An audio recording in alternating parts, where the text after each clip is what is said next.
Buenas tardes, de parte de la sección de ritmo cardíaco de la Sociedad Venezolana de Cardiología.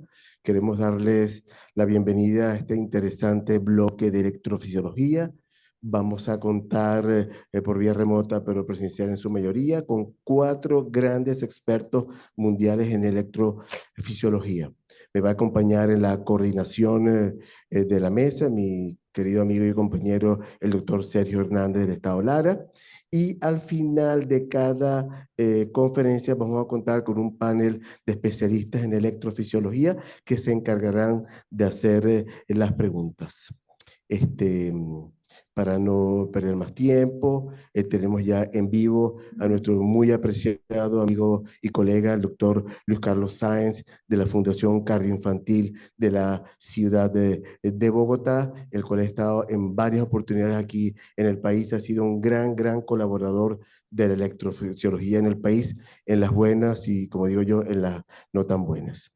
Nuestro amigo el doctor Luis Carlos Sáenz va a hablar sobre un punto importante sobre los errores, los factores que debemos conocer en el manejo de la fibrilación auricular. Es un punto que se ha dirigido al cardiólogo clínico, inclusive a los internistas, y espero ver a los futuros colegas en los diferentes posgrados. Hola Luis Carlos, un fuerte abrazo, un gran saludo. Muchísimas gracias, como siempre, estar apoyando la electrofisiología en Venezuela. Bueno, buenas tardes a todos. ¿Me están escuchando? Perfectamente bien. Ok. Bueno, muchas gracias de nuevo a todos los organizadores del evento por amablemente haberme invitado. Para mí siempre es un honor poder colaborar con mis amigos y colegas venezolanos en todas sus iniciativas. Hoy pues lo haré virtualmente y para eso voy a empezar a compartir mi pantalla. Por favor, confírmenme si la están viendo.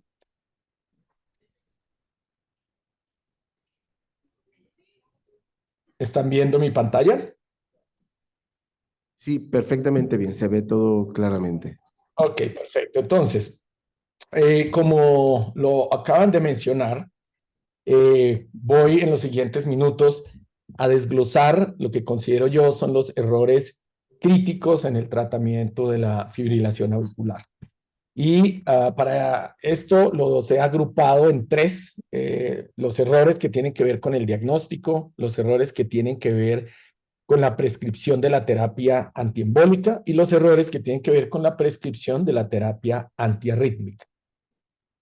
Entonces empiezo por los errores de diagnóstico y considero yo también que el más importante de ellos es asumir que un electrocardiograma o un Holter de 24 horas es suficiente para hacer diagnóstico de fibrilación auricular.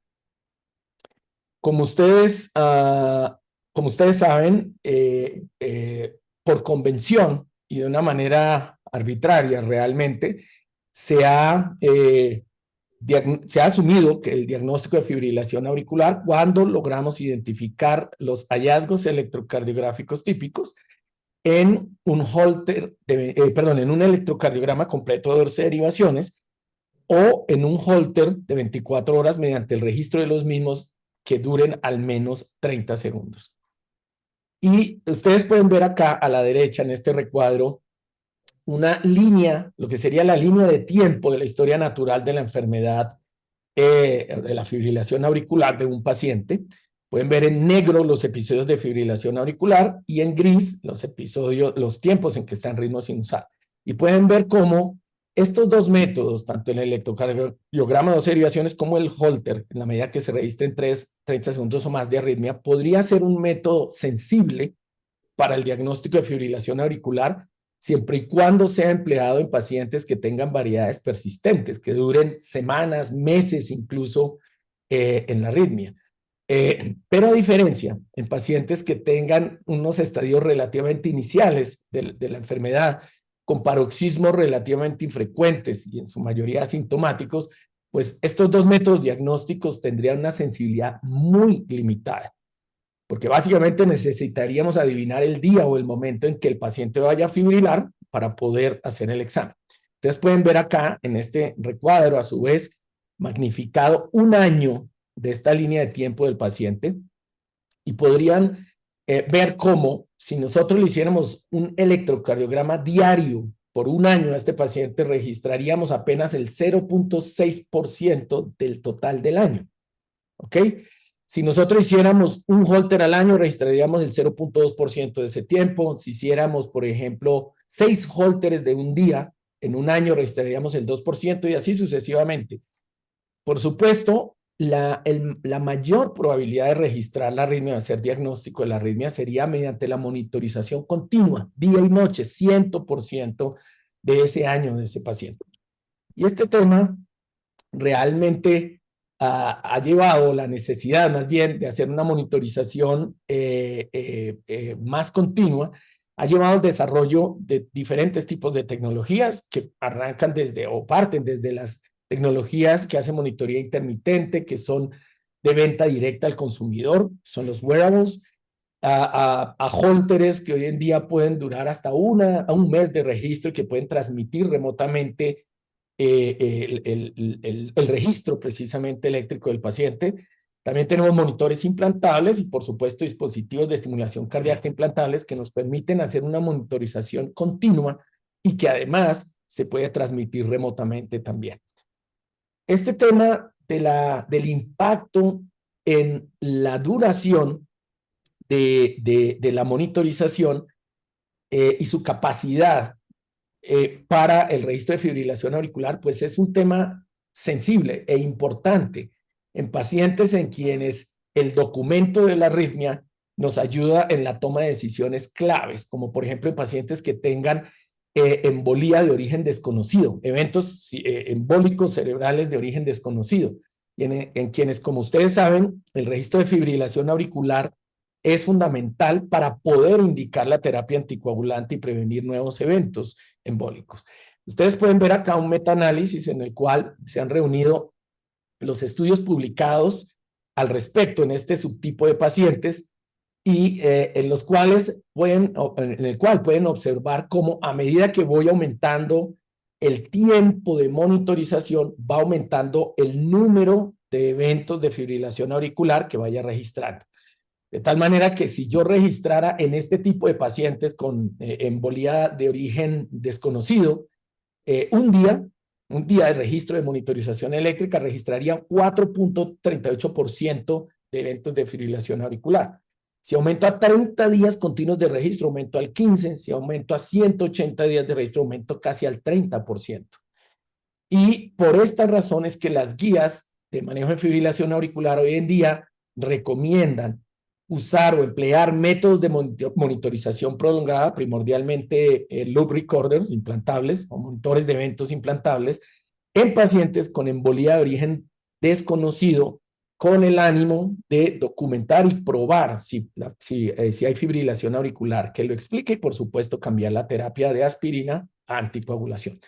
Muy bien, este es un segundo tipo de error crítico y que es relativamente común en el tratamiento de fibrilación auricular y que tiene que ver con la prescripción, errores en la prescripción de la terapia antiembólica.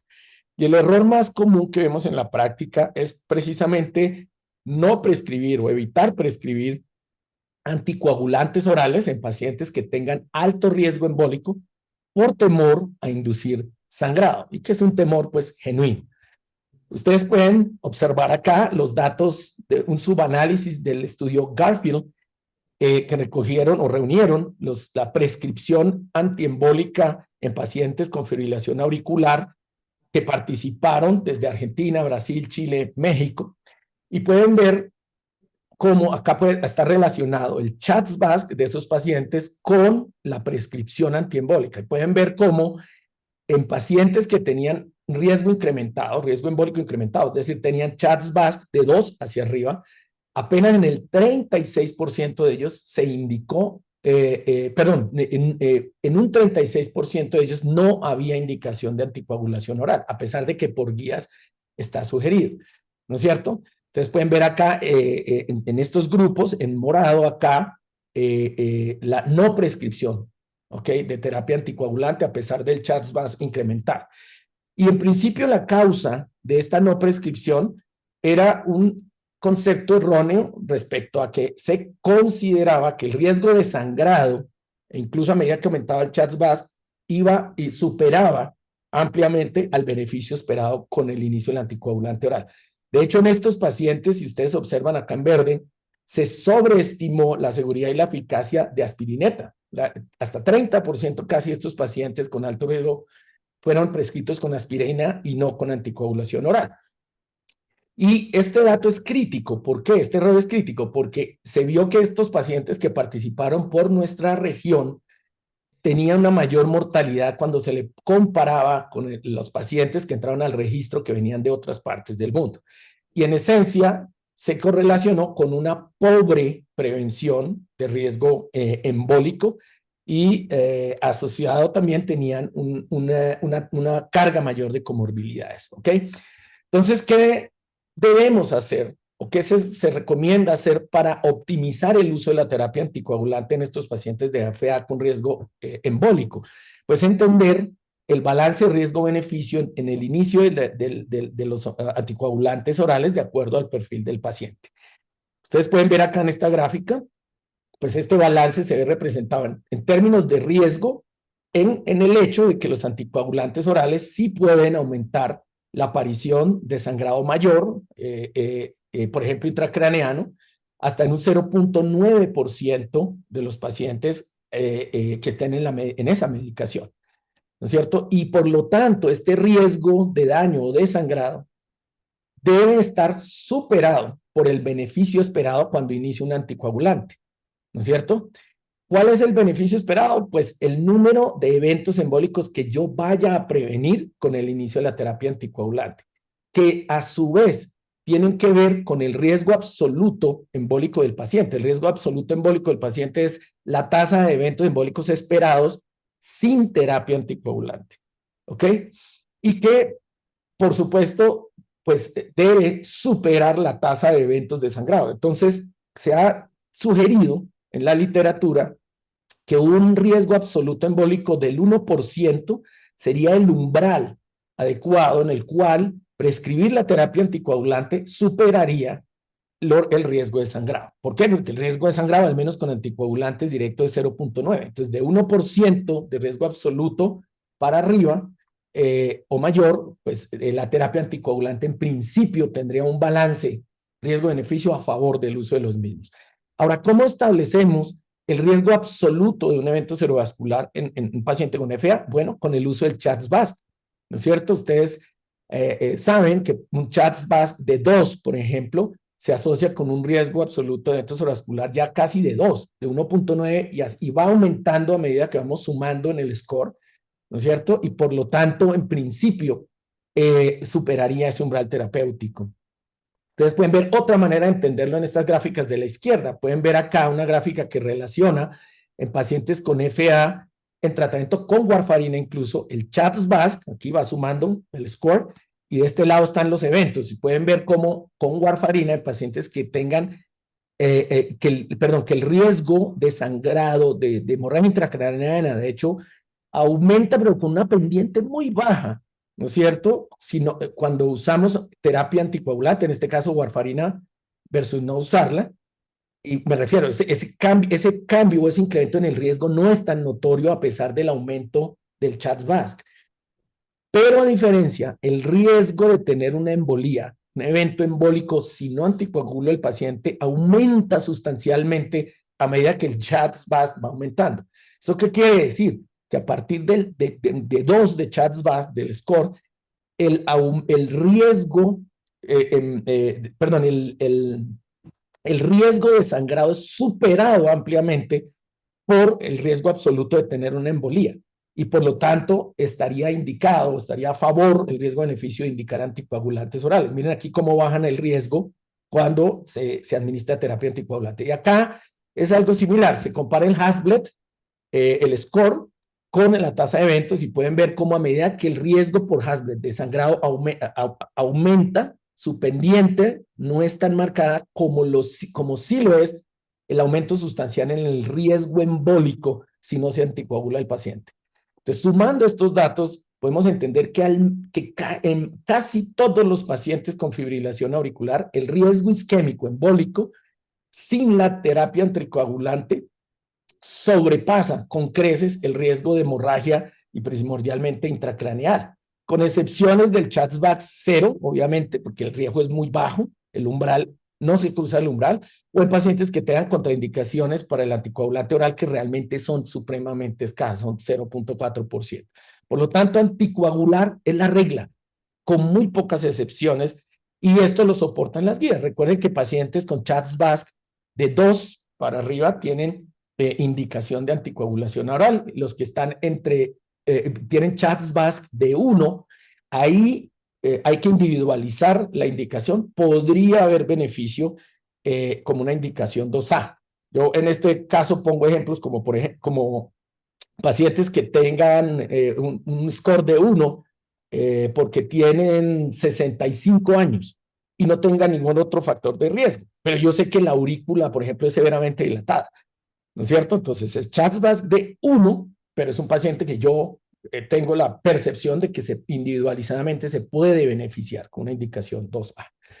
Ok, paso entonces a los errores en la prescripción de la terapia antiarrítmica, y uno de los errores frecuentes es indicar terapia de control de ritmo solo en pacientes que permanezcan sintomáticos a pesar del control adecuado de respuesta ventricular. Esto también no es solo crítico, sino que es frecuente.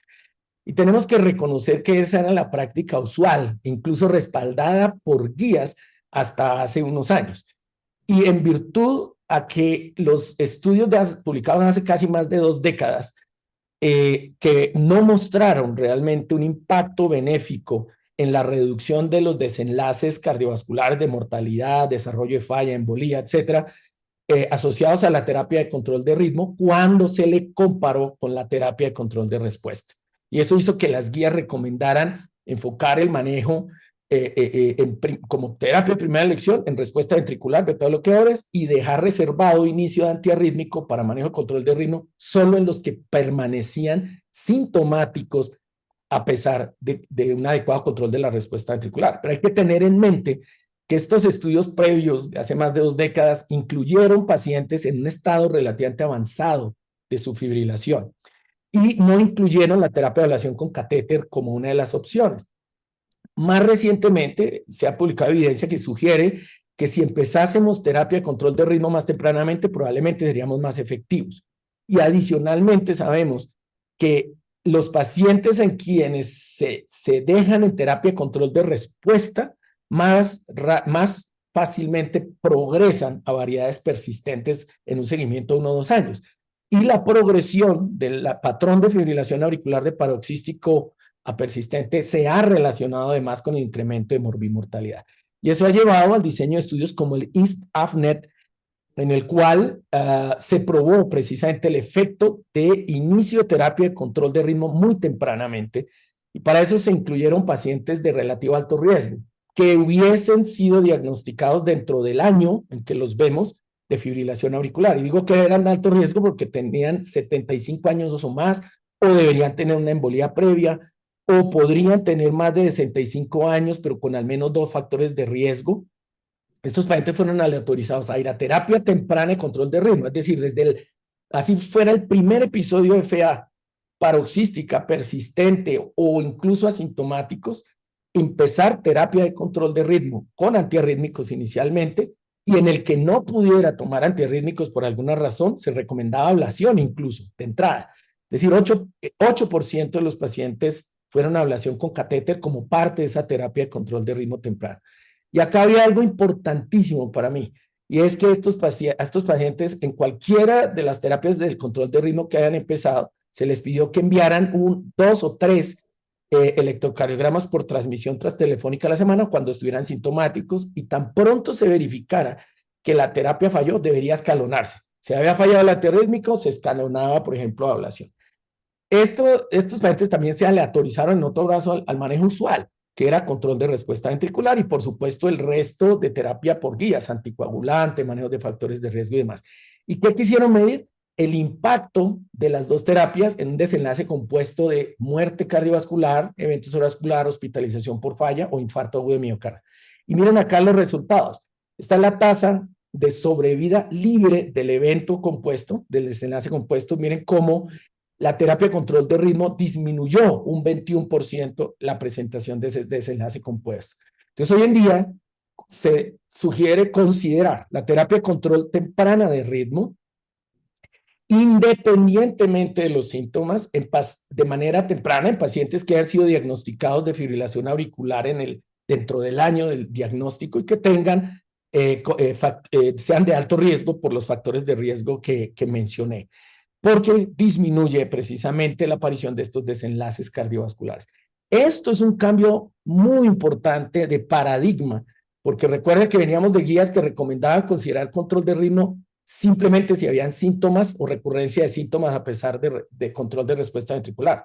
A simplemente hoy en día, en este grupo de pacientes incluidos, considerarlo como una terapia de reducción de riesgo, independientemente de si tiene síntomas o no, mientras cumpla los criterios de inclusión y con el ánimo de mantener el ritmo sinusal, de hacer todo lo que podamos por mantener el ritmo sinusal. Ok. Este es otro de los errores, ya estoy acabando, de errores en la prescripción de la terapia antiarrítmica y que tiene que ver con indicar la terapia de ablación con catéter solo hasta documentar falla de al menos un antiarrítmico. Esto, recuerden, también fue promovido en guías por los resultados de los estudios previos, pero de manera más reciente se han publicado al menos 6 estudios aleatorizados que han incluido más de 1000 pacientes, que eran pacientes relativamente jóvenes, con al menos 2 episodios de fibrilación auricular paroxística asintomática en el último medio año, prácticamente sin comorbilidades, con corazón prácticamente sano, y que eran aleatorizados a recibir ablación versus terapia antiarrítmica. Es decir, ablación como terapia de primera línea, no esperar hasta que el antiarrítmico fallara. Y miren los resultados, este es un metaanálisis de todos estos estudios en el cual muestra que en esta indicación, la ablación con catéter como terapia de primera línea, pacientes, repito, jóvenes, con fibrilación auricular paroxística asintomática, con mínimas comorbilidades, corazón estructuralmente sano, la terapia de ablación disminuye o reduce un 38% la recurrencia rítmica cuando se le compara con empezar antiarrítmicos, medicación antiarrítmica, disminuye 68% la tasa de hospitalizaciones, mejora la calidad de vida y sin mayores diferencias en eventos adversos. Esto respalda la indicación por guías como indicación 1A de terapia de primera línea en este subtipo de pacientes que acabo de mencionar. Y termino, ahora sí termino con esta última, que está rápida, y es uno de los errores en la prescripción de terapia antiarrítmica es también declarar fallida la terapia de ablación con catéter si yo registro tan solo un episodio de arritmia como recurrencia que dure al menos 30 segundos. ¿Y por qué? Porque miren ustedes acá a la izquierda, este es uno de los resultados de uno de los estudios que acabo de presentar en el metaanálisis de terapia de primera intención, es el EARLY-EF, que aleatorizó ablación versus antiarrítmico como terapia de primera intención. Pero este paciente implantó monitores de eventos en toda la población incluida. Si nosotros declaráramos fallida la ablación por registrar tan solo un episodio de 30 segundos o más, hubiéramos dicho que el procedimiento falló en 40% de los pacientes de ablación y en 70% de los que fueron antiarrítmicos. 40% declarada fallida el procedimiento bajo esa denominación, pues es una cantidad enorme y que de alguna manera ha llevado digamos, a dudar del beneficio de la terapia de ablación. Pero nosotros debemos analizar otros parámetros, como por ejemplo es qué tanto mi procedimiento ayuda a prevenir la progresión de la arritmia a severidades de paroxísticas a persistentes. Y ustedes pueden ver acá que la terapia de ablación se asoció con progresión con registro de al menos un episodio persistente en casi 2% de la población incluida, mientras que la terapia antiarrítmica fue casi en 7.5%. Es decir, la terapia de ablación debe considerarse si es fallida o no por otros parámetros adicionales a este parámetro binario de si registro una arritmia de 30 segundos o no. Es a otros parámetros como, por ejemplo, estoy revirtiendo yo el patrón de la arritmia de persistente a paroxístico, estoy evitando que progrese paroxístico a persistente, estoy disminuyendo la carga rítmica. Eso es lo que consideramos hoy como variables importantísimas adicionales cuando consideramos la efectividad de una terapia. ¿Y por qué? Porque la carga rítmica y sobre todo la progresión de fibrilación auricular persistente se asocia con mal pronóstico. Ustedes pueden ver acá la mortalidad total de pacientes con progresión de fibrilación paroxística persistente versus los que no progresan. Es decir, la progresión de la arritmia se asocia con un aumento de la mortalidad cardiovascular total, hospitalización, eventos cerebrovasculares, muerte, etc. Bueno, yo con esto termino y quedo pues muy pendiente de sus preguntas. Muchas gracias. Bueno, muchísimas gracias, Luis Carlos. Como de costumbre, excelente conferencia, creo que los puntos fueron muy claros. Va a haber una breve pregunta del doctor Simón Rodríguez del Estado Monagas. Buenas tardes, doctor. Excelente conferencia. Mi pregunta va dirigida a la selección de los pacientes que van a ablación de FA. Actualmente, la evidencia respalda que los pacientes con FA paroxística se benefician del procedimiento. Mi pregunta sería, ¿cuáles otros pacientes pudieran beneficiarse de la ablación? ¿Cuál es el tiempo adecuado para el procedimiento? ¿Y cuál cree que usted va a ser la evolución con este grupo de pacientes que son de FA persistente o persistente de larga data? Bueno, pues mira, digamos, hay grupos que son definidos en guías, como por ejemplo son que se beneficiarían de terapia de ablación. Ya vimos la terapia como primera elección en pacientes con fibrilación auricular paroxística relativamente jóvenes, sin comorbilidades, sin estructuralidad cardíaca y que hayan tenido al menos 2 paroxismos de fibrilación auricular. Esos pacientes hoy en día, por guías, tienes indicación 1A de ofrecer terapia de ablación, precisamente porque no solo disminuyes la recurrencia, sino que disminuye la hospitalización y la progresión a variedades más persistentes.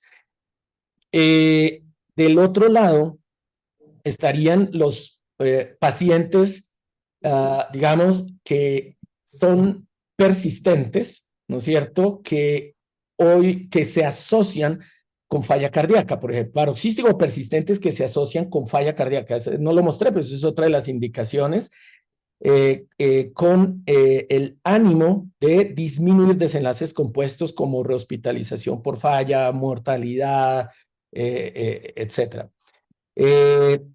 Y que es una de las indicaciones que para nosotros se está volviendo frecuente, es decir, pacientes que observas aparecen diagnosticados con fibrilación auricular, tienen una fracción de eyección de 30%, falla cardíaca, no hay otra causa aparente de la falla, esos son pacientes que entran en la indicación, o pacientes que estén con FA, diagnóstico ya claro previo de falla cardíaca por algún tipo de cardiopatía, pero en quienes los síntomas de falla sean persistentes a pesar del manejo médico. En esos pacientes también está indicado hacer ablación de fibrilación auricular. Y como, digamos, como hay otro grupo de pacientes que es un poco más nuevo, que están dentro del grupo de indicación temprana de terapia de control de ritmo. Recuerda que son pacientes de edad mayor, con comorbilidades, factores de riesgo cardiovascular, etcétera, que han sido diagnosticados dentro del primer año, ¿no es cierto? Y en quienes ya la terapia antiarrítmica falló. Es decir, al primer episodio en que vemos que la terapia antiarrítmica no ha controlado la recurrencia rítmica, estaría indicado lactarlos. Yo creo que pues es en términos generales como los grupos grandes en los cuales se indica esa terapia. Respecto a la segunda parte de la pregunta de qué va a pasar con ellos, yo, digamos, lo que he aprendido de toda esta evidencia y en nuestra práctica hoy en día es que ya no definimos el éxito del procedimiento por la ausencia de cualquier episodio de arritmia que durara 30 segundos o más. Y de hecho, cuando lo estamos indicando en el consultorio, ya le estamos advirtiendo al paciente que tienen una alta probabilidad de que le sigan dando episodios cortos ocasionales de esa arritmia en la medida de lo posible. Pero sí le comunico que el objetivo central de nuestro procedimiento será impactar otros desenlaces, como por ejemplo revertir el patrón de la arritmia. Si está persistente, revertirlo a paroxístico muy ocasional, bajar la carga de la arritmia. Cargas menores al 1% se asocian a mejor pronóstico, por ejemplo, mejorar su calidad de vida, disminuir la tasa, la cantidad de rehospitalización, etcétera. Es más o menos en lo que nos enfocamos y hacemos el seguimiento más continuo que podamos de ritmo precisamente para verificar cuánto impactamos en la carga, cuánto disminuimos el patrón de la arritmia y por supuesto nos acompañamos de los colegas cardiólogos, internistas para hacer el mejor manejo integral de factores de riesgo cardiovascular que mantengan ese resultado en el largo plazo. Eso en esencia te podría contestar. Bueno, muchísimas gracias, Luis Carlos. Esperemos tenerte pronto nuevamente por aquí. Un saludo a la Fundación. Gracias. Pero como habrán notado, hubo un pequeño cambio al ser en vivo de las conferencias. Está confirmado como segunda conferencia a nuestro querido amigo, el doctor Fermín García. Recientemente estuvo en Venezuela, de la Universidad de Pensilvania, y nos va a hablar sobre los errores frecuentes en el tratamiento de las arritmias ventriculares. Buenas tardes, Chemi. Saludos. Espero que me oigan y que se vea bien todo. Les mando un fuerte saludo a todos en Caracas y en Venezuela y les deseo mucho éxito con el Congreso de Cardiología y les agradezco por haberme invitado. El título de mi charla es Errores en el tratamiento de arritmias ventriculares y yo lo voy a añadir, digamos, esta frase porque esta es la historia, yo diría, de la electrofisiología para poder entender y progresar. Nos tenemos que preguntar a nosotros mismos por qué fallamos y tratar de reconocer las razones por las cuales fallamos y después saber qué hacer una vez que reconozcamos la razón de la falla, digamos, de tratamiento antiarrítmicos, de ablación, sea lo que sea que nosotros queremos ofrecerle al paciente. De tal forma que nosotros acá en PEN utilizamos un acercamiento a las arritmias para preguntarnos a nosotros mismos, particularmente en arritmias ventriculares, por qué fallamos y qué podemos hacer. Cuando un paciente viene con una falla, digamos, de un procedimiento, es porque ya se le hizo un primer procedimiento y no es infrecuente aquí que nos refieran a un paciente que ya lleva 2, 3 ablaciones. Entonces, la pregunta primordial de ese paciente es, y esto pasa en cualquier procedimiento, para ser sincero, es ¿cuál es la arritmia clínica? Y esto parece algo muy sencillo, esto parece algo muy simple, pero la base de todo procedimiento en electrofisiología, cuando uno trata de tener un procedimiento exitoso con el paciente, es la condición clínica. Entonces, ¿cuál es la arritmia clínica del paciente?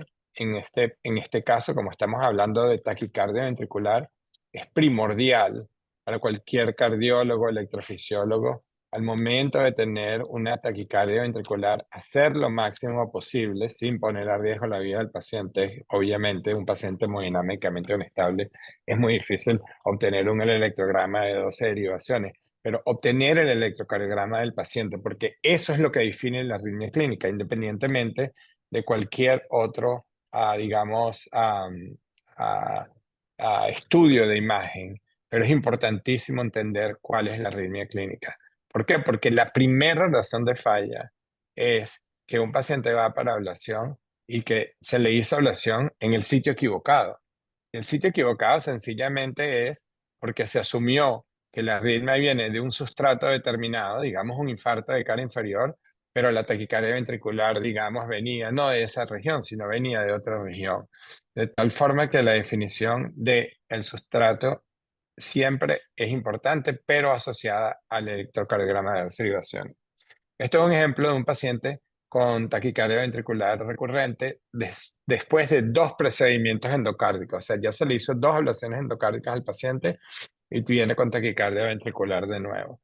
Esto es un mapeo de voltaje del ventrículo izquierdo en el cual el color púrpura representa normalidad y las áreas que van de color hasta lo más rojo representa una cicatriz. Entonces usted ve claramente aquí que en la pared inferior septal y un poco hacia la pared lateral del ventrículo izquierdo hay una cicatriz resultante de un infarto de la cara inferior. Bueno, a ese paciente se le hace una ablación y falla, 2 ablaciones y falla. Y cuando viene, lo primero que yo veo es cuál es la taquicardia ventricular que el paciente está teniendo. Y esta es la taquicardia ventricular del paciente. Entonces, muchas veces pensamos que lo más importante es, digamos, esta parte que es las imágenes y la tecnología. La parte más importante es el electro. Y esta taquicardia es una taquicardia de bloqueo de rama izquierda con eje superior y con eje izquierdo, lo cual nos pone a la pared, digamos, inferior del ventrículo derecho. Entonces, la pregunta esencial siempre va a ser, y probablemente es la parte más importante de la charla para reconocer esto, es si la taquicardia ventricular, digamos, el electro, corresponde al sustrato que nosotros pensamos que está causando el problema. Este electro no corresponde a un sustrato de la pared inferior del ventrículo derecho. En este caso, como era un infarto proximal de la coronaria derecha, nos enfocamos en el ventrículo derecho. Este es el ventrículo derecho del mismo paciente y pueden ver como en la pared inferior del ventrículo derecho hay una cicatriz mucho más densa e importante que la cicatriz presente en el ventrículo izquierdo. Y este paciente lo que tenía era una taquicardia del ventrículo derecho relacionada con un infarto proximal de la coronaria derecha que involucró al ventrículo derecho. De tal forma que lo más importante es definir el electrograma de 2 derivaciones, definir la arritmia clínica y hay que entender electrocardiografía antes de entender cardiología, hay que entender electrocardiografía antes de entender electrofisiología. La segunda razón de falla son obstáculos anatómicos. La arritmia se localiza en el endocardio, se realiza en el epicardio intramural. La arritmia está cerca de las arterias coronarias o del nervio frénico. Tenemos adhesiones, presencias de trombos en el ventrículo izquierdo y presencia de válvulas mecánicas, sobre todo en pacientes que tienen taquicardia ventricular con doble válvula mecánica, por ejemplo, por enfermedad reumática, que tienen una válvula mecánica aórtica y mitral. Todos estos son obstáculos anatómicos que debemos aprender cómo definirlo. Aquí esto va a la base, que es definir el sustrato.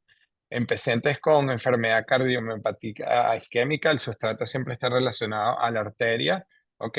Y en pacientes con no isquémica, el sustrato no se encuentra siempre en el endocardio. Esto es endocardio y epicardio. Aquí vemos cómo en el endocardio, en la cardiomiopatía isquémica, está más predominante que el endocardio en la no isquémica, que usualmente está normal. Y esto a través del tiempo, que es un punto digamos, de aprendizaje para cardiología, hemos definido que las cardiomiopatías no isquémicas son usualmente perivalvulares y basales en los ventrículos, bien sea el derecho o el izquierdo, y que esa cicatriz usualmente no se encuentra en el endocardio. Entonces, ¿dónde se encuentra? Se encuentra en otras regiones. Entonces, el punto número 2 de aprendizaje para tratar de evitar errores es que hay que entender que el sustrato de las arritmias ventriculares puede ser complejo y hay que entender cómo identificarlo. Aquí es donde viene la importancia de los métodos de imagen, mapeo de voltaje, etc. Esto es una técnica importante, es la punción pericárdica. Esto está basado en hacer inflación de CO2 en el epicardio para hacerlo más seguro, pero esto fue lo que llevó al gran reconocimiento del sustrato epicárdico en cardiomiopatías no isquémicas. Fue el mapeo epicárdico, primera vez realizado en Brasil por el grupo del Dr. Sosa y Escanavaca.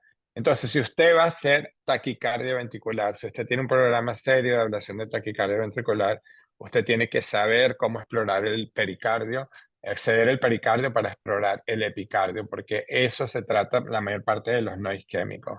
Estos sencillamente son mapeos de voltaje para definir el sustrato. Aquí ven el endocardio en pacientes no isquémicos, que es completamente normal, y aquí el epicardio en pacientes no isquémicos, donde se encuentra la mayor parte del sustrato. Y estos son usualmente ritmogénicas del ventrículo izquierdo, la mayor parte de los chagásicos, etc. Eso también se aplica perfectamente a las taquicardias ventriculares del ventrículo derecho, particularmente en taquicardias ritmogénicas del ventrículo derecho, donde nosotros demostramos que el sustrato endocárdico todo púrpura es completamente normal y ausente, y la mayor parte del sustrato se encuentra en el epicardio de los pacientes con cardiomiopatías ritmogénicas del ventrículo izquierdo. Una de las herramientas más importantes que a mí me gusta para identificar sustratos es el eco intracardíaco, porque está basado en ecocardiografía, y a mí la electrocardiografía y la ecocardiografía me parecen las dos herramientas más importantes hoy en día en electrofisiología. ¿Y cómo define uno cicatriz? Porque hay una región que no se mueve, hipokinética, y que es ecogénica. Y si usted relaciona esa región con el mapeo de voltaje, usted se da cuenta de la correlación. Entonces, esto es un ejemplo clásico: un paciente viene con taquicardia ventricular del ventrículo izquierdo, ya que ustedes ven en el contracardíaco una región más densa de imagen, y cuando no hace el mapeo de voltaje de esa región, se encuentra con regiones de fibrosis y potenciales tardíos que, al hacer el mapa de la ablación, da origen a la taquicardia ventricular, y todo esto se correlaciona exactamente con anormalidades de los electrogramas y conducción lenta, de tal forma que el eco es una herramienta muy fuerte para definir esto. Obviamente, el endocardio, el mapeo endocárdico unipolar o bipolar es útil porque se correlaciona muy bien con otra imagen que es muy importante, que es la resonancia magnética. Entonces ya estamos combinando métodos de imagen, bien sea en el laboratorio como el eco intracardíaco y el mapeo, pero métodos de imagen adquiridos antes como la resonancia, para tratar de definir el sustrato, porque definir el sustrato es muy importante. Esta es una imagen de lo que es más allá del endocardio y el epicardio hoy en día, que es el mapeo del espacio intramural a través de las venas. Y esto fue lo que nosotros hemos demostrado últimamente, publicación en Circulation, donde ya podemos definir en pacientes que tengan venas que están dentro del miocardio, que son ramas del seno coronario, etcétera, cómo demostrar la presencia de sustrato intramural, de tal forma que se convierte en algo muy importante en arritmias ventriculares. Y era una de las razones más frecuentes que fallábamos, porque nosotros íbamos y buscábamos anormalidades en el endo, anormalidades en el epi, y nos encontrábamos con las manos vacías. ¿Por qué? Porque resulta que las anormalidades son dentro del músculo, lo que llamamos nosotros intramurales. De tal forma que otro punto de aprendizaje es que no todo el sustrato, después de aprender a identificar el sustrato, no todo el sustrato es endo o epi, y hay que aprender a cómo identificar el sustrato intramural. Y esto también por características de imágenes, por lo mismo del sustrato endocárdico y epicárdico, excepto que aquí una herramienta muy importante para el electrofisiólogo de taquicardia ventricular es saber cómo acceder y mapear el sistema coronario venoso. Esto es un ejemplo de un paciente púrpura en el endocardio, púrpura en el epicardio, pero en el eco intracardíaco se ve una región hipodensa, y eso es la región del sustrato. Y hay veces que tenemos que hacer ablación de tejido que parece particularmente normal, pero no lo es porque el sustrato es muy profundo. Otro factor de falla es las herramientas. Las herramientas hoy en día han cambiado mucho, y los catéteres se han convertido en catéteres de alta definición para mapear y poder definir la arritmia y la característica de la arritmia. Esos catéteres son multipolares y hacen un gran trabajo a la definición del sustrato de alta definición. Esto fue un caso que presentamos Luis Carlos y yo en el SOMEC no sé, antes de COVID, como en el 2018 o en el 2019, que era un paciente que tenía una taquicardia recurrente de 24 años, un corazón estructuralmente normal, 3 ablaciones previas, y claramente el electro nos apuntaba hacia el epicardio, y hicimos un mapeo epicárdico y había una pequeña región.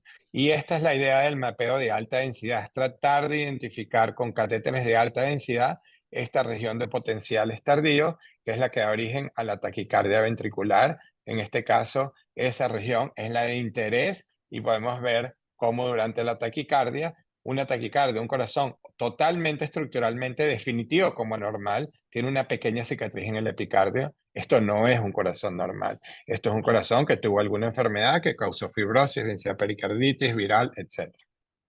De tal forma que hay que aprender a identificar sustratos pequeños, a identificar los sustratos basados en potenciales tardíos y la funcionalidad del sustrato.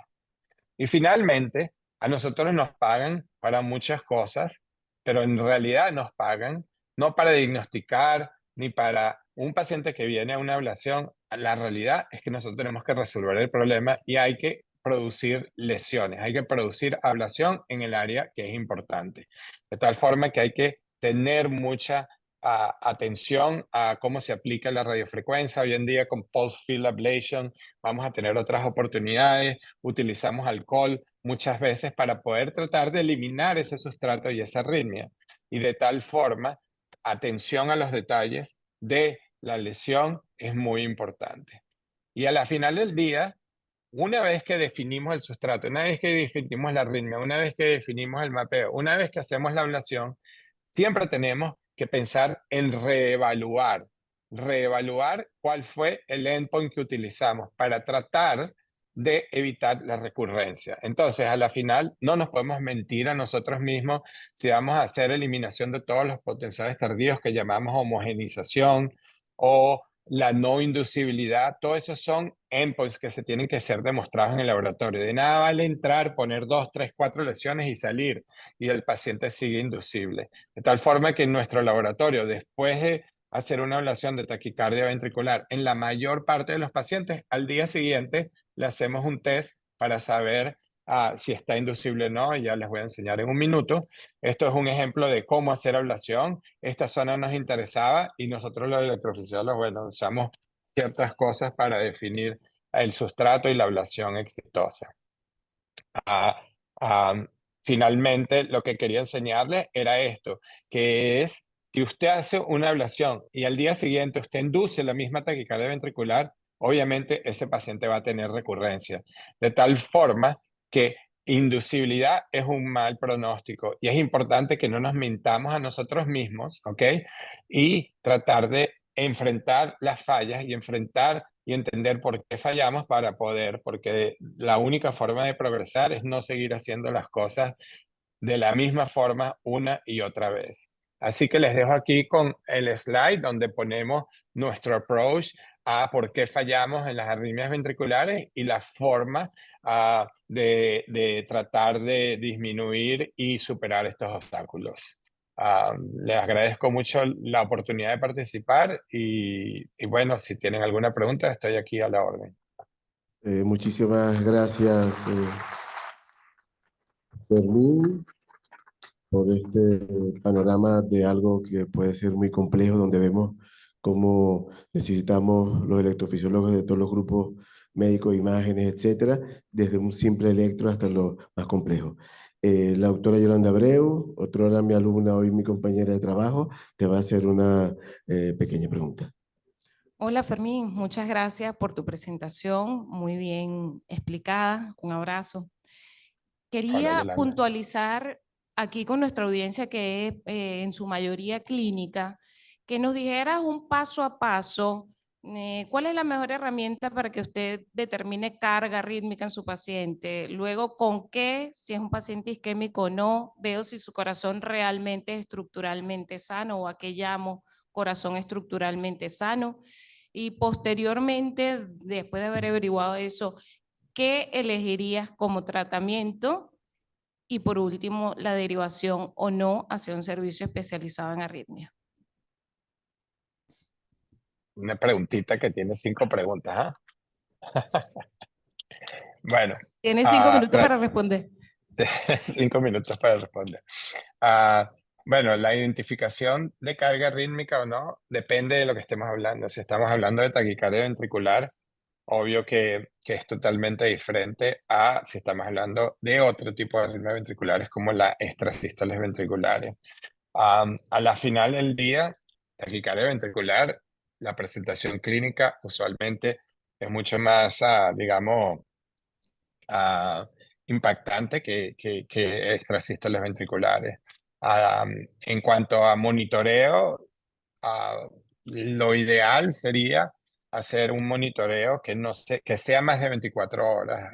24 horas de monitoreo no es suficiente porque los pacientes con arritmias ventriculares del tipo extrasístole pueden tener extrasístole un día sí, un día no. Nosotros tenemos como estándar hacer un monitoreo entre 3 a 7 días para poder definir la carga arrítmica.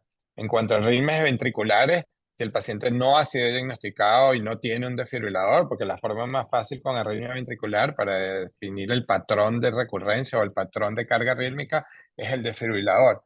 Y en ese momento ya uno empieza a ver 1, 2 episodios que se terminan o que son no sostenidos, ya empieza a pensar en qué hay que hacer. Hoy en día no existe en realidad ablación de taquicardia ventricular profiláctica, pero lo que sí existe, muy similar a lo que presentó Luis Carlos con fibrilación auricular, es una intervención temprana. Un episodio de taquicardia ventricular es suficiente para tratar al paciente, porque de nada sirve poner un desfibrilador y pensar que estamos haciendo un buen trabajo y que el paciente reciba terapias consecutivas con choques, etc. Tal forma que para diferenciar PVC de arritmias ventriculares, son dos cosas totalmente diferentes. En cuanto a la definición, digamos, de corazón normal o no, eso empieza con el electro. Yo llamo esto corazón eléctricamente y estructuralmente normal. Tiene que ser para definir arritmias idiopáticas y dónde parar. Todo depende de la presentación clínica del paciente y el tipo de arritmia.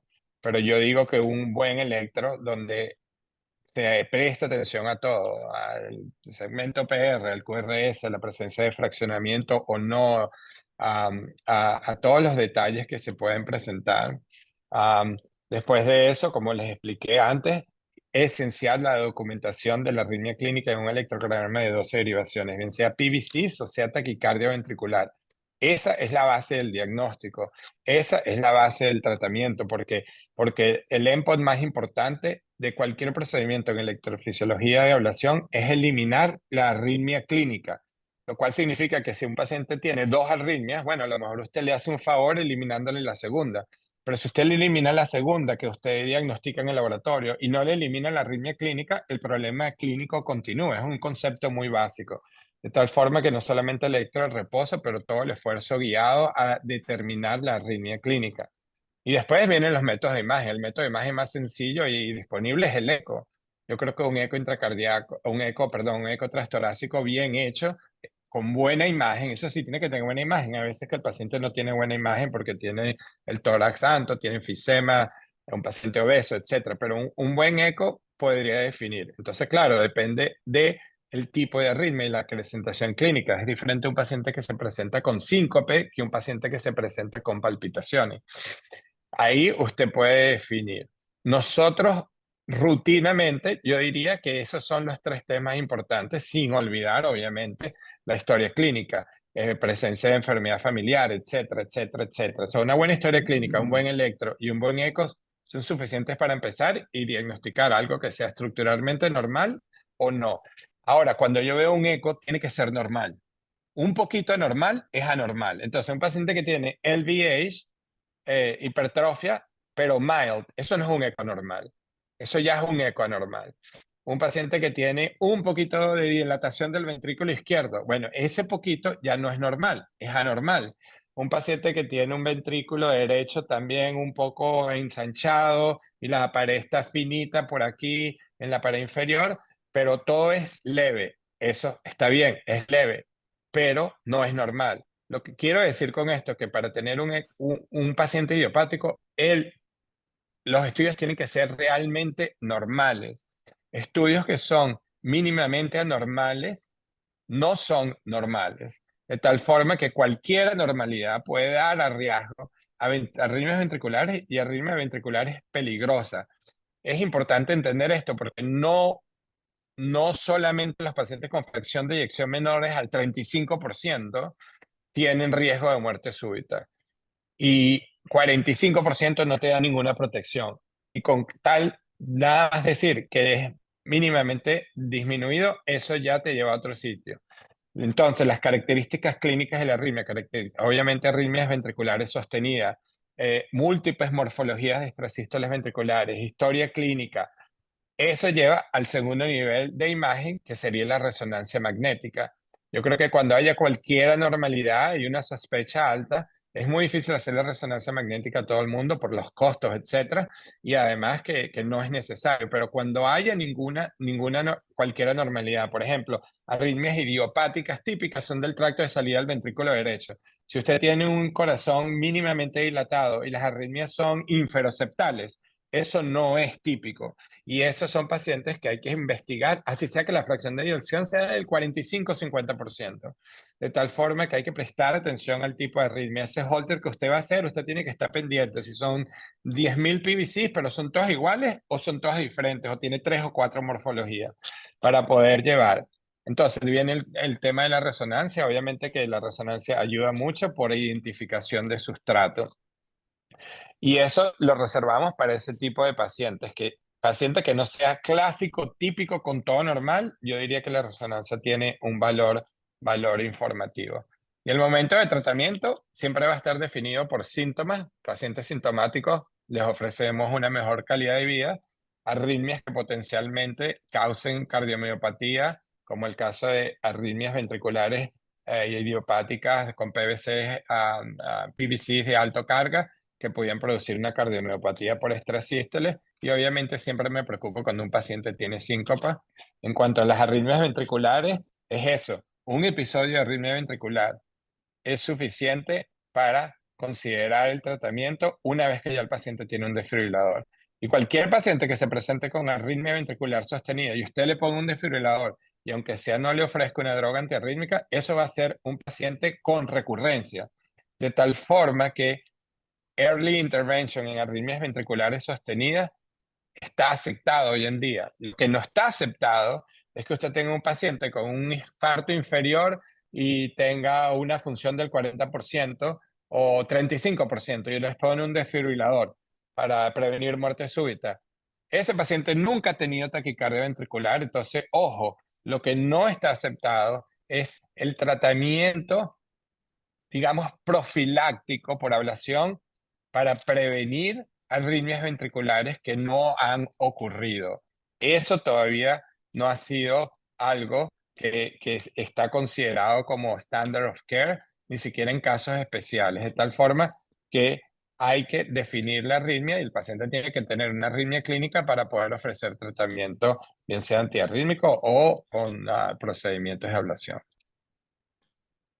Bueno, Fermín, de verdad muy agradecido por tu participación en el Congreso Venezolano y una vez más te damos las gracias por tu apoyo. Siempre con ustedes. Ojalá que podría ser en persona pronto. Bueno, siguiendo con la conferencia, vamos a presentar a la doctora Concepción Alonso. La doctora Concepción Alonso es médico electrofisiólogo en Barcelona, España, en el hospital, se lo voy a decir en español, Santa Cruz y San Pablo, para no decírselos en catalán. Entonces, la doctora Concepción Alonso va a hablar de un tema que de verdad es muy controversial todavía en los cardiólogos, y en este caso, cuando hacemos énfasis en decir que si el flutter auricular es una arritmia benigna.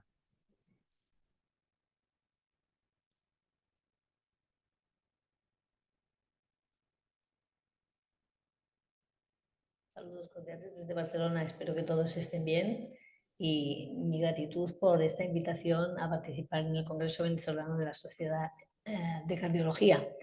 He tenido la suerte de participar en este congreso en más de una ocasión y además presencialmente en Venezuela, y siempre guardo un recuerdo muy bonito de mi paso por la ciudad y de recorrer la geografía venezolana, que es muy bonita. Sin más, pues agradeciéndoles esta invitación, vamos a hablar del flutter auricular. La pregunta que se me hace es: ¿es flutter auricular es una arritmia benigna? ¿Cómo se maneja en la práctica clínica? Voy a retrotraerme a una definición de hace ya bastante tiempo. Como pueden ver ustedes, ya en 1920, Sir Thomas Lewis describió el flutter como una condición en la que la activación auricular da vueltas en sentido circular en un circuito que nunca termina, ¿no? Y que puede ser completado con una frecuencia entre 240 y 350 latidos por minuto. Es una definición que es totalmente actual, es lo que conocemos hoy como una macro reentrada auricular. La pregunta es si es benigno. Siempre es benigno, porque lo consideramos como taquicardia supraventricular, que a priori diríamos que no tiene más trascendencia. Vamos a ir al Diccionario Académico de la Lengua Española para ver cuál es la definición de benigno. Y la definición de benigno es, dicho de una enfermedad o de una lesión, aquella cosa que no reviste una gravedad, ¿no? Entonces me van a permitir que ilustre un pequeño caso clínico. Esta es la historia de una paciente con 59 años que había ido a consultar al médico por palpitaciones y su médico le había puesto un tratamiento con flecainida, 100 miligramos cada 12 horas. Días después acude a urgencias con esta taquicardia, una taquicardia de QRS ancho muy rápida, a 260 aproximadamente latidos por minuto, con esta morfología de bloqueo de rama derecha. Después, la paciente, una vez en urgencias ya más estabilizada, se observó que esa arritmia correspondía a un flúter auricular típico. Vean cómo la morfología es negativa en la cara inferior, positiva en V1, la típica morfología de un flúter auricular típico ismodependiente. Bien, en este caso a la paciente se le hizo una cardioversión eléctrica. Como ven, salió en ritmo sinusal con un QRS bastante normal. Y durante el seguimiento, lo que hemos observado después es que la paciente ha presentado también episodios de fibrilación auricular. Fíjense cómo en el seguimiento hay electrocardiogramas de esta paciente con fibrilación auricular. Por lo tanto, podríamos decir que no es una arritmia tan benigna, puesto que se puede presentar con frecuencias muy altas, como en el caso que nos ocupa, sobre todo cuando tenemos por medio fármacos del grupo 1C, flecainida o propafenona.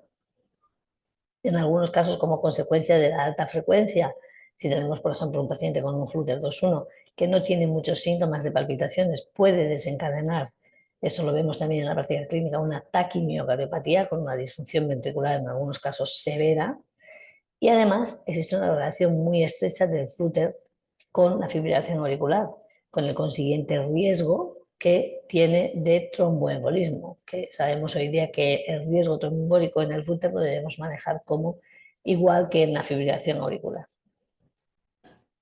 Sin embargo, hay que saber que lo más frecuente es lo más frecuente, y esto es importante, nosotros lo decimos muy a menudo en el laboratorio, y lo más frecuente es que el flúter auricular sea el flúter auricular típico ismodependiente. Aquí ven un mapa de activación de alta densidad de un paciente que tiene un flúter auricular típico antihorario, que da vueltas alrededor de la tricúspide en sentido antihorario. ¿Por qué es así esto?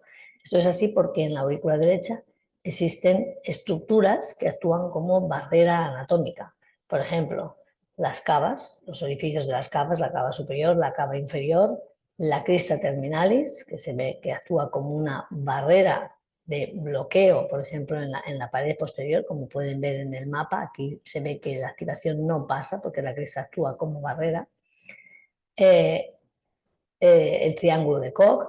Todo esto hace que se dirija la activación a la parte anterior de la aurícula y que la zona de conducción lenta sea precisamente la zona del istmo cavo-tricuspidio, que además tiene una digamos, disposición de las fibras que lo hace proclive para hacer que haya una cierta anisotropía de conducción, y esta se constituye como la zona de conducción lenta del flúter auricular. Pero el flúter auricular no surge porque sí. Tiene que haber, aparte de unas condiciones predisponentes, que en general suelen ser un alargamiento o digamos, un aumento de la cavidad auricular, y también que eso promueve que haya una serie de zonas con una conducción un tanto anisotrópica y zonas de conducción lenta. Además, tiene que haber un desencadenante, tiene que haber un trigger. Y el trigger, comúnmente en el flúter auricular, suele venir de las venas pulmonares, de la aurícula izquierda, generalmente de las venas pulmonares. Y ahí también su relación tan estrecha con la fibrilación auricular. ¿Qué ocurre? Que cuando el trigger proviene de las venas pulmonares o de la aurícula izquierda, lo que ocurre es que pasa a la aurícula derecha a través del Bachmann, como pueden ver aquí, y baja por la cara lateral de la aurícula derecha. Es por eso que el flúter más frecuente es el de rotación antihoraria, porque baja por la cara lateral y ya entonces empieza a rotar por istmo cabo tricuspidio en sentido antihorario. También tenemos rotación horaria, pero es mucho menos frecuente. Generalmente el flúter que más frecuentemente vemos es el flúter con rotación antihoraria. En este caso, concretamente, es al revés, está rotando en sentido horario a través del alrededor del anillo tricuspidio. Es muy importante saber qué condiciones clínicas pueden predisponer a tener un flúter. Y una de ellas, por ejemplo, es el EPOC. Vemos pacientes con EPOC, esto conlleva un aumento de presiones en las cavidades derechas, un aumento del tamaño de la aurícula derecha, y esto hace que sean más proclives los pacientes con EPOC a tener flúteres típicos. También el hipertiroidismo, problemas cardíacos desde pericarditis hasta valvulopatías, y una cosa muy importante es la cirugía cardíaca. Cuando hay antecedentes de cirugía cardíaca es muy importante porque las cicatrices que hace el cirujano en la aurícula actúan de barrera, actúan de obstáculo alrededor del cual se puede desencadenar un flúter. Aunque los pacientes posoperados de cirugía cardíaca o de cirugía cardíaca congénita, por ejemplo, tienen más frecuentemente también flúteres típicos, pero también pueden tener flúteres cicatriciales. Y otro grupo de pacientes a tener muy en cuenta son los pacientes que tienen fibrilación auricular y sobre todo los que han sido sometidos a procedimientos de ablación de fibrilación auricular, que es lo que más hacemos nosotros ahora actualmente. ¿Por qué? Porque esas lesiones que nosotros hacemos en la aurícula también pueden llegar a reconducir, puede haber reconducción en algunas zonas y esto puede traducirse en un flúter auricular a la larga. En esta diapositiva les muestro lo que sería un flúter cicatricial en la aurícula derecha. Fíjense cómo la zona rosada en este mapa de voltaje es una zona sana. Aquí tenemos zona enferma, que sería la correspondiente a una cicatriz de atriotomía en la aurícula derecha, pero sin embargo ha habido una reconexión de la conducción en esta zona, que es lo que hace de paso, digamos, de istmo crítico para que el flúter vaya dando vueltas en este sentido. Este sería el caso de un flúter cicatricial derecho. Bien, es muy importante el diagnóstico y el diagnóstico lo vamos a hacer básicamente por el electrocardiograma, pero no todo es el electrocardiograma como vamos a ver ahora. Aquí les traigo este algoritmo que he encontrado en un artículo que me parece muy interesante porque es relativamente sencillo, ¿no? Y es el algoritmo CTI, que son las siglas de Cabo Tricuspid Isthmus, ¿no? Entonces, fíjense, si existe, la C quiere decir que si existe concordancia opuesta entre la cara inferior y V1, la cara inferior la he puesto en verde, V1 en rosado, fíjense cómo las ondas F son opuestas, la polaridad en la cara inferior, 2, 3 y AVF es negativa, mientras que la polaridad en V1 es positiva. Si la concordancia es opuesta, un punto a favor de flúter típico. El timing, es decir, tenemos que ver ondas F, que sean ondas F a la misma distancia, que sean estables en el electrocardiograma. Y si no lo vemos porque es una conducción 2-1 y el QRS nos oscurece esas ondas, tenemos que ver que los QRS de alguna forma son regulares, ya sean 3-1 o 2-1, pero hay una cierta regularidad en el QRS. Eso quiere decir que el timing, si es así, es otro punto a favor de que sea un flúter típico. Y luego no tiene que haber segmento isoeléctrico, un intervalo isoeléctrico en la cara inferior, como aquí, que es el típico onda de sierras del flúter típico. Si estas tres preguntas, concordancia, timing y la ausencia de intervalo isoeléctrico, son positivas, si contestamos sí a estas preguntas, esto es muy altamente probable que sea un flúter istmodependiente. Eso en el flúter típico antihorario. En el flúter típico horario es lo mismo, fíjense, no existe concordancia entre la cara inferior en verde, que en el flúter horario es positiva, en V1 es negativa, es típico del flúter horario, por lo tanto no hay, vemos muy bien las ondas F, que son regulares, y vemos además que no hay un segmento isoeléctrico en la cara inferior. Esto es patognomónico o típico del flúter típico, valga la redundancia, en este caso de rotación horaria. Otro ejemplo es este, por ejemplo. Aquí no hay discordancia entre la cara inferior y V1, sino que al revés, todo es positivo. Esto ya no es un flúter típico Cabo Tricuspid dependiente, caboticuspidio dependiente. Pero luego también a la hora del diagnóstico hay que tener muy clara si tú tienes una sospecha clínica, y hay que tener muy en cuenta la historia clínica del paciente. ¿Por qué? Porque fíjense, este es un paciente que nosotros vimos en la consulta no hace mucho tiempo. Era un paciente al que le habíamos hecho una ablación extensa de fibrilación auricular con líneas, porque estamos dentro de un protocolo en un estudio multicéntrico a nivel de España, y vino a la consulta. Fíjense que el electrocardiograma pone ritmo sinusal normal. Y de hecho puede pasar por ritmo sinusal normal porque es positivo en la cara inferior, un PR un poco 0,20 diríamos, ¿no? Positivo en la cara inferior, positivo o negativo en V1, podríamos decir que es una P probablemente sinusal esta. Sin embargo, el antecedente de lo que habíamos hecho a este paciente a mí me hizo sospechar, siempre tenía la duda de si había algo aquí metido en la T precedente, hay que mirar bien la T precedente porque a veces te da la clave. Y entonces, ¿qué hicimos? Hacer un masaje del seno carotidio de tal forma que pudimos disociar, como pueden ver ustedes, las ondas F del QRS y ver que esto que parecía un ritmo sinusal no es un ritmo sinusal, sino que es un flujo auricular. Esta es una diapositiva para que vean la diferencia entre una aurícula sana y una aurícula enferma. La aurícula sana es rosita, perfecta. Esto es una aurícula enferma llena de escara, de cicatriz. Si tenemos un paciente con una miopatía auricular, esa miopatía auricular evoluciona y a veces incluso podemos ver cómo estos pacientes tienen flúteres atípicos izquierdos que son consecuencia de esa miopatía auricular, ¿no? Por lo tanto, siempre hay que pensar también en que otras, aunque no sean flúter típico, pues pacientes pueden tener flúteres atípicos por la propia miopatía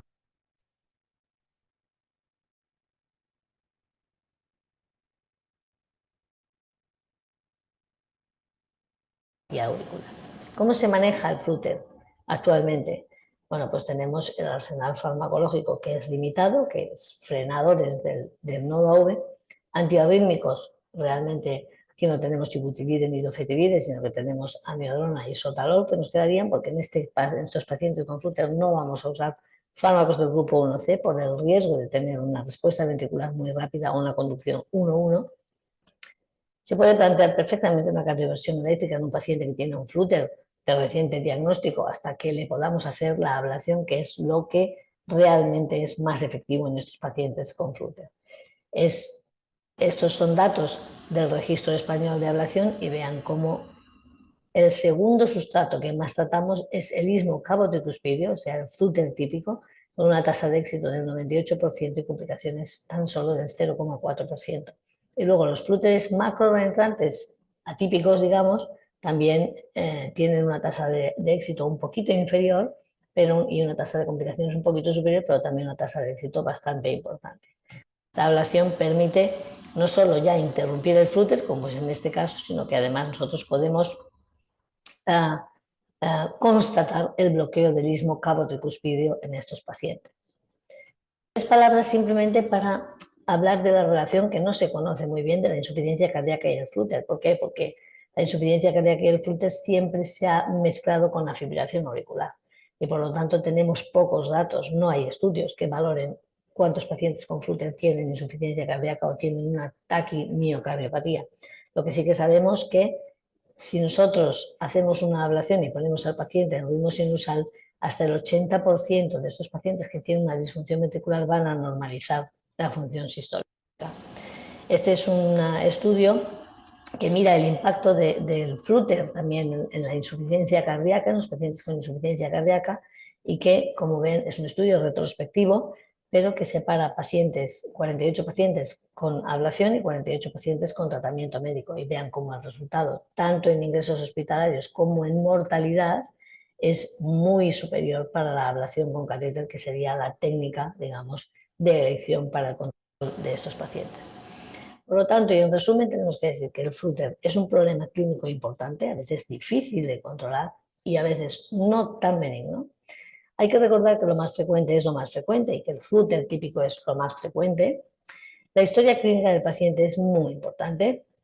La historia de cirugías previas la historia de POC, la historia de ablación previa de fibrilación auricular nos tiene que orientar a que a veces una arritmia regular puede ser perfectamente un flúter auricular en esos pacientes. El manejo es limitado, sobre todo si son pacientes con insuficiencia cardíaca, y puede ser muy difícil frenar a estos pacientes, y el tratamiento más efectivo, sin ninguna duda, es la ablación con catéter. Nada más, dejo unas fotos de compañeros venezolanos a los cuales les mando desde aquí un abrazo enorme y espero que les haya gustado la presentación. Un abrazo y saludos cordiales.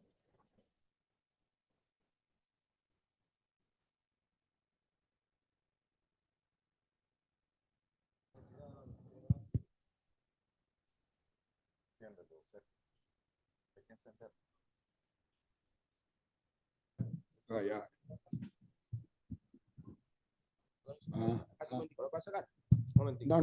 era que no tenía sonido. Ahora sí. Bueno, gracias a la doctora Concepción Alonso, del grupo de panelistas, el doctor Leonardo Ramírez, electrofisiólogo de San Cristóbal, Estado Táchira, tiene una pregunta para la doctora Alonso. Sí, bueno, doctora, muchas gracias por su presentación. Me parece bien interesante destacar el aspecto de la taquimiocardiopatía en los pacientes con flúter auricular, porque no es raro que recibamos a un paciente con algún grado de insuficiencia cardíaca, con un electro que tiene un flúter auricular y con una radiografía de tórax con cardiomegalia. Y entonces, generalmente pensamos que el paciente tiene una miocardiopatía isquémica o no isquémica y nos olvidamos un poco del flúter auricular. Hacemos tratamiento, control de frecuencia cardíaca, pero nos dedicamos a los 4 fantásticos, a determinar la fracción de, a descartar enfermedad coronaria, pero muchas veces olvidamos que el flúter auricular es justamente o podría ser la causa de esa miocardiopatía. Usted acaba de decir que hasta el 80% de esos pacientes haciendo ablación podrían retornar tanto las dimensiones como la función sistólica del ventrículo izquierdo. Me parece bien interesante destacar eso porque la ablación es un tratamiento válido en este momento en cualquier parte del mundo, incluyendo nosotros, incluyendo en la provincia también, para hacer tratamiento de estos pacientes y mejorarlos. Y la pregunta, doctora, también es en relación al flúter 1C. ¿Cuál es la conducta de esos pacientes que recibiendo propafenona, medicamentos antiarrítmicos del grupo 1C, se nos presentan con un flúter que nunca habían tenido antes, que nunca lo habíamos registrado? ¿Hay cabida para la ablación? Sí, claro, desde luego. No sé si me escuchan bien. Estaba aquí pendiente para dar la charla en directo, pero ya veo que no me podía conectar. Y bueno, he estado bien, pero ha habido algunos electrocardiogramas que no se han visto del todo bien, pero bueno, muy contenta de estar aquí con ustedes y compartir este rato aquí.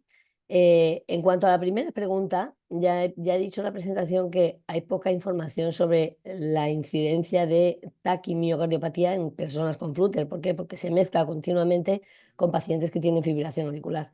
Pero es evidente que además de estudiar pues, si un paciente tiene una enfermedad coronaria o tiene una miocardiopatía del tipo que sea, el flúter no le va a venir bien seguro ni a la miocardiopatía que tenga el paciente.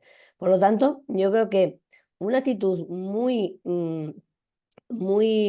normal, yo diría, es, a lo mejor uno no se puede plantear la ablación en ese momento, pero sí que puede hacer una cardioversión que está perfectamente al alcance, quiero creer, ¿no?, de todos nosotros. Dormir al paciente un momento y ponerlo en ritmo sinusal y valorar realmente si el paciente mejora.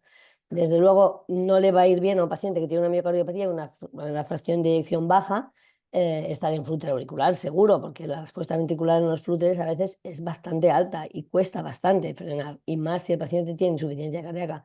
Por lo tanto, yo recomendaría quitarlo, que puede ser como paso previo incluso a hacer un diagnóstico de eso exactamente. Pues si tú le quitas el flúter y el paciente mejora la función ventricular, quiere decir que algún componente de taquimiocardiopatía, si no es todo taquimiocardiopatía, tiene, con lo cual, evidentemente, si recurre, yo me plantearía totalmente la ablación en este caso, sobre todo si es un flúter típico, que habitualmente es un flúter derecho que todo el mundo tratamos igual en todo el mundo, que sabemos constatar el bloqueo del istmo caroticuspidio. Es decir, yo creo que en este caso me plantearía ponerlo en sinusal y, si recurre, hacer una ablación de flúter sin ninguna duda.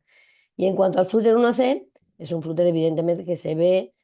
La flecainida nosotros, por ejemplo, lo usamos mucho aquí en España, en pacientes que no tienen cardiopatía, claro. Tampoco hay mucho arsenal terapéutico para utilizar en pacientes con FA, pero sí que hemos visto casos de, bueno, algunos pacientes incluso que te llaman, o algún compañero que está informando un holter que tiene rachas de flúter 1C, flúter 1.1 además, ¿no? El paciente. En esos casos, evidentemente, yo le quito el fármaco 1C. Si puedo hacer una ablación de flúter, le hago una ablación de flúter. Si vemos esto, hacemos una ablación de flúter y luego podemos volver a poner otra vez la flecainida, porque ya no va a haber ese problema. Ese problema del flúter 1C es el flúter típico, ¿no? Que como la flecainida aumenta la velocidad de conducción por la aurícula, las ondas F se hacen más largas y entonces el nodo conduce mejor, que son menos ondas, pero claro, 1 a 1 pueden ser frecuencias altísimas de 250 a 260 por minuto, como los que yo les he mostrado. Por lo tanto, a veces uno hace el flúter y luego puede manejar perfectamente la fibrilación auricular con fármacos de flecainida y betabloqueante, por ejemplo. Importante en los pacientes que usamos flecainida o propafenona para tratamiento de la fibrilación auricular, asociar siempre un fármaco frenador, precisamente por esto, porque se puede producir un flúter con conducción 1-1. Es muy importante asociar siempre un fármaco frenador, o bien betabloqueantes o antagonistas del calcio. Muy bien, doctora. Otra pregunta del grupo aquí en el simposio la va a hacer el doctor Iván Mendoza Jr. a la doctora Moro, y nos gustaría después que el doctor Iván, que estamos hablando del doctor Iván Mendoza Jr., que sabemos que se encuentra en el hospital Jackson Memorial en Miami, nos acompañe aquí al panel para que hagamos una pequeña tertulia, tomando en cuenta que el doctor Carlos Morillo, por causas ajenas, no puede presentar su conferencia. Adelante, doctor. Con gusto. Buenas noches. Sé que ya es un poquito tarde ya. Muchas gracias por acompañarnos hoy, doctor Alonso. Muchas gracias a ustedes. Sí, el approach de usted en que hay tanta data contrastante en esos pacientes que parece que tuvieran las dos arritmias, fibrilación auricular y flutter. Y hay data que se intentó que todo paciente que tiene flutter auricular considerara hacerle venas pulmonares, y al revés, también en todo paciente que tiene fibrilación auricular hacer un istmo después de la ablación. Entonces, la data ha sido bien contrastante tratando de validar estrategias. ¿Cuál es su opinión al respecto en esos pacientes que pudiesen tener las dos arritmias? Mire, nosotros lo que hacemos es que si constatamos flúter clínicamente, es decir, en un paciente que tiene fibrilación auricular y que tiene algún electrocardiograma clínicamente documentado con flúter típico, entonces intentamos hacer también el flúter durante la ablación. Si no tiene un flúter clínicamente documentado, hacemos solamente la ablación de las venas pulmonares. Sí, pero si tiene que tener el flúter clínicamente documentado. Hay un estudio muy interesante que cuando revisaba para hacer esta charla encontré que ha habido un estudio que se randomizaban pacientes con flúter típico a hacer la ablación del istmo caroticuspidio o la ablación de venas pulmonares con balones de crío. Y la verdad es que el resultado era igual, es decir, no había diferencia. Entonces, ¿por qué someter a un paciente a un riesgo de un acceso a la aurícula izquierda, que aunque hoy lo hacemos evidentemente muy fácilmente, ¿no? Que tiene un flúter, pues ¿por qué hacerle una ablación de venas pulmonares? Sin embargo, al contrario, yo sí que pienso que si tú, el tema de los triggers que he intentado mostrar en esa diapositiva, ¿no? Los triggers vienen de la aurícula izquierda generalmente. Hay pacientes que tienen fibrilación flúter, ya sabemos que 40, 50% o más a veces van a acabar teniendo a lo largo del tiempo, a veces de muchos años, ¿no? Fibrilación auricular. Entonces, en estos pacientes yo siempre lo discuto con mis compañeros, es decir, si tú le haces la ablación de la fibrilación auricular, le aíslas bien las venas y le dejas sin triggers, teóricamente ese paciente no tendría que tener un flúter. Siempre, si se aparece luego el flúter, lo puedes hacer en un segundo procedimiento. Pero con respecto al abordaje de la fibrilación auricular, si tiene un flúter documentado, intentamos hacer la ablación de la FA y el flúter en el mismo procedimiento. Pero si no está documentado un flúter típico, no. No sé cuál es su approach en estos casos. A ver, me gustaría oír la opinión del doctor Sí. Sí, estoy de acuerdo con usted. Somos bien agresivos con el flóter auricular, sobre todo si es típico. Si hay la menor sospecha de que puede haber un flóter típico o con algún electrocardiograma, un holter que sugiere, aunque no estemos 100% confirmados, de verdad que con esa parte, como sabemos que es una intervención tan exitosa y con tan bajo riesgo, con respecto al flóter, somos bien agresivos. De hecho, en cuanto a la pregunta anterior, como dicen que no sabemos qué es primero, si el huevo o la gallina, entonces la cardiomiopatía o el flóter, en nuestra opinión, siempre no importa. La verdad es que no importa, porque si es el flóter que está produciendo la cardiomiopatía, bueno, vamos a curar completamente y la cardiopatía tiene alto chance de mejorarse. Y si es al revés, sabemos que el flóter puede estar empeorando aún más la función. Entonces, no importa qué fue primero, somos bien agresivos tratando el flóter. Sí. Sí, totalmente de acuerdo. Y más si es un flúter típico, ¿no? Que he dicho que el abordaje es relativamente sencillo. Yo estoy completamente de acuerdo con usted, sí. Yo quería hacer un pequeño comentario para los que están en formación. Es que cuando uno ve a un paciente que tiene disfunción sistólica y tiene una arritmia de alta densidad, sea fibrilación auricular, flóter auricular o arritmia ventricular de muy alta densidad, si no conocemos la historia, siempre piense que fue la arritmia la que produjo eso. Si después la curamos y no se cambió, bueno, ya no sabemos bien la historia, pero siempre pensar que las arritmias de alta densidad son las causantes de este tipo de patología. Sí, por ejemplo, en este aspecto es importante porque, por ejemplo, en los pacientes que llevan terapia de resincronización cardíaca, ¿no? Que la función que tú quieres que haga la resincronización es estimular el 100% del tiempo, si puede ser, ¿no? O un alto porcentaje, altísimo. A veces vemos pacientes que les implantamos una resincronización que tienen esta historia ventricular frecuente y eso merma de forma muy importante la estimulación ventricular, con lo cual es una causa que puede favorecer el hecho de que el paciente no mejore con la terapia de resincronización. Por lo tanto, yo creo que sí, que las arritmias influyen de una forma seguramente negativa siempre en la mejoría de los pacientes que tienen disfunción sistólica. Por lo tanto, sería ideal que no hubiera arritmias, pero claro, a veces es difícil, ¿no? Pero sí, hemos de tenerlo bastante presente esto. Buenas noches, doctora. Aprovechando que ha tocado el tema de dispositivos cardíacos, resincronizadores, desfibriladores, que nos da tantísima información, a veces parece como una conducta muy frecuente en los cardiólogos clínicos que siguen estos dispositivos en consulta, que una vez implantado un desfibrilador, el paciente ya está prevenido de la muerte súbita y no hay más nada que hacer, hay que controlar la batería, si no ha descargado, bueno, pues como que nos da un poco igual. Si pudiera, por favor, enumerarle a nuestros colegas cuáles son las cosas de las que hay que estar pendientes desde el punto de vista de arritmia, que nos da una información tan importante en los dispositivos implantados, tanto para arritmias auriculares como arritmias ventriculares. Sí, claro.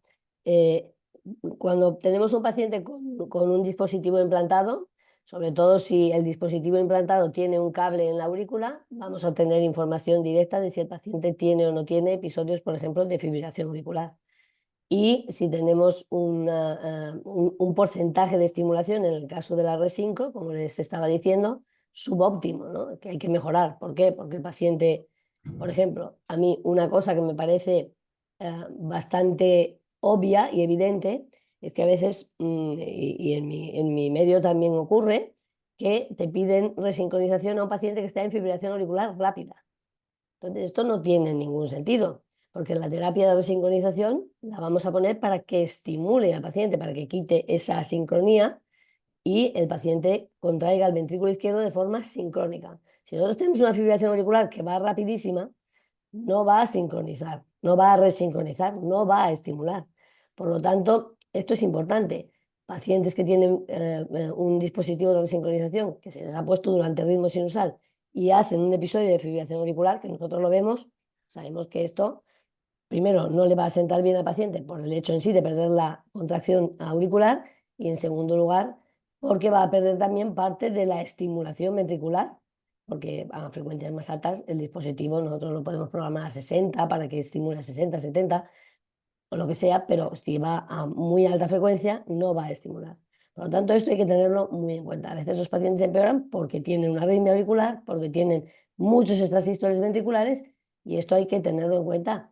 Y hoy bien iniciar fármacos antiarrítmicos, en este caso, hacer cardioversión, si fuera una FA o un Flutter, y hacer fármacos antiarrítmicos en caso de un paciente que presente extrasistolia ventricular, por ejemplo, amiodarona, que es lo que tenemos, ¿no? Pero esos son datos a tener muy en cuenta. Primero, las arritmias auriculares, que también tienen implicaciones a la hora de si hay que anticoagular o no. Ya saben ustedes que este es un tema que ahora está en el candelero un poco, ¿no? A raíz de los estudios Artesia, etcétera. Pero si las arritmias generalmente empeoran a nuestros pacientes y evitan que los dispositivos que ponemos a veces funcionen bien, o que el paciente tenga terapias inapropiadas por FA, por ejemplo. Bueno, doctora, de verdad, gracias en nombre de la Sociedad Venezolana de Cardiología y de todos nuestros integrantes por su presencia y el apoyo que nos da en este evento. Buenas Muchísimas tardes. gracias. Muchísimas gracias a todos, que tengan un buen congreso y que lo disfruten. Saludos desde España.